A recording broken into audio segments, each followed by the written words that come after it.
In 1944, the town of Mattoon in the US state of Illinois was hit by a wave of alleged gas attacks. Over 24 reports were made to local police, but the culprit was never found, and quite possibly never even existed. In today's episode of Haunting Stories, we'll take a closer look at the incident, including some of the most compelling police reports and possible explanations. This is the story of the Mad Gasser of Mattoon.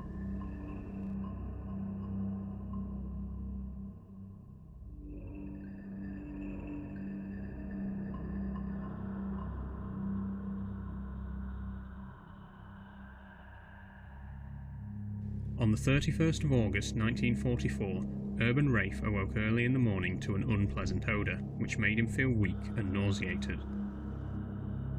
He initially suspected that the cause of these symptoms was a gas leak in his house, so he asked his wife to go downstairs and check the kitchen stove. His wife, however, also felt unwell and found it difficult to even move, let alone get out of bed. Unfortunately, very little is known about this initial incident, including whether or not a gas leak was the true cause, as Mr. Rafe had suspected.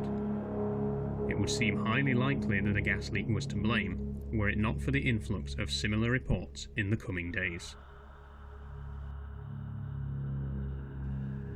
The next day, on the 1st of September, at least 3 reports were made to the police describing phenomena similar to those experienced by Mr. and Mrs. Rafe. The most notable of these reports came from one Mrs. Kearney, whose story was picked up by local media. At around 11 p.m, she had gone to bed, taking her 3-year-old daughter with her, when suddenly she smelt a strong, sweet odour. At first she assumed that it was merely the smell of flowers, drifting through her open bedroom window. However, as the smell grew stronger, she began to feel weak, and her legs became numb. Panicking, Kearney called out to her sister, Mrs. Reddy, who was staying in the house at the time. Reddy entered the room and, upon noticing the odour, escorted her sister and niece downstairs. The two suspected that this had been a targeted gas attack and alerted their next-door neighbour, Mr. Carl Robertson, who searched the front garden for any trace of the assailant. Finding nothing, Robertson contacted the police, who soon arrived and conducted their own search. Likewise, they found no evidence of any odour, nor a potential cause thereof.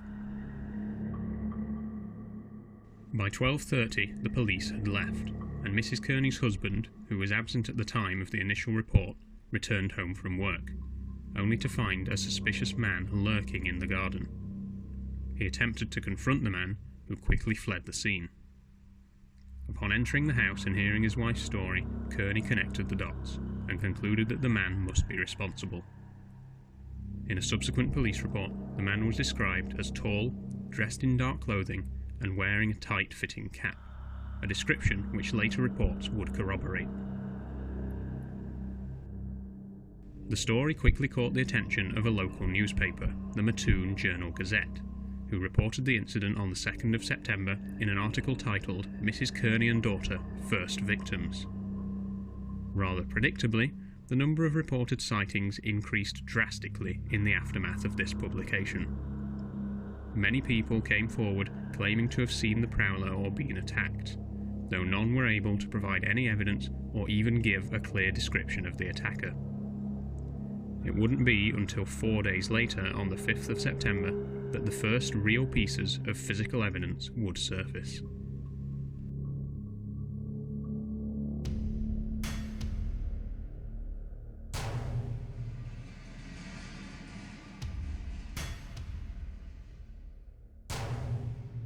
At around 10 p.m. on the 5th of September, Carl and Beulah Cords would return home after being out of the house for most of the day. They entered through the back door, as was their usual routine, but while sitting in the front room, they noticed a piece of white cloth on the front porch. Heading outside, Beulah picked up the cloth, which she noted was slightly larger than a handkerchief. She unfolded the cloth to find a large, wet spot in the centre, and instinctively brought it closer to her face to smell it. Almost immediately, Beulah felt severely ill, and would later describe the sensation as being similar to an electric shock. After almost collapsing on the porch, Beulah was escorted back into the house by her husband. Her lips were swollen and the roof of her mouth was burning. Soon she began to spit blood, and Carl called for a doctor. In the aftermath of the incident, Beulah theorized that the cloth had been put there by a burglar, who intended to knock out the family dog before entering the house. Later, she would also find a well-used skeleton key near the edge of the porch, lending credence to this theory. Of course, when the Mattoon Journal-Gazette picked up on the Cords family's story, they immediately jumped to the conclusion that the perpetrator was the same man behind the attack on Mrs. Kearney, and in an article on the 6th of September titled "Mrs. C. Cords Burned, Ill 2 Hours," they attributed the incident to the elusive anaesthetic prowler. Following this article, reports of the prowler became even more frequent, reaching their peak on the day it was published, with more than half a dozen police reports filed. Over the course of the next week, reports continued to flood in, but evidence was less and less credible, and descriptions of the attacker were more and more vague. Sisters Frances and Maxine Smith made 3 separate reports on the 6th, 7th and 10th respectively. The situation was escalating so quickly that local police were forced to issue a statement asking residents not to linger in the streets at night, and discouraged people from forming vigilante groups to hunt for the prowler. But still, the reports continued. By the 12th of September, the incident came to a head. A statement was issued by the police announcing that they had received so many false reports of the prowler that such reports would no longer be prioritised. Sure enough, the number of sightings dropped sharply, and by the end of the month, the Mad Gasser of Mattoon was already a distant memory.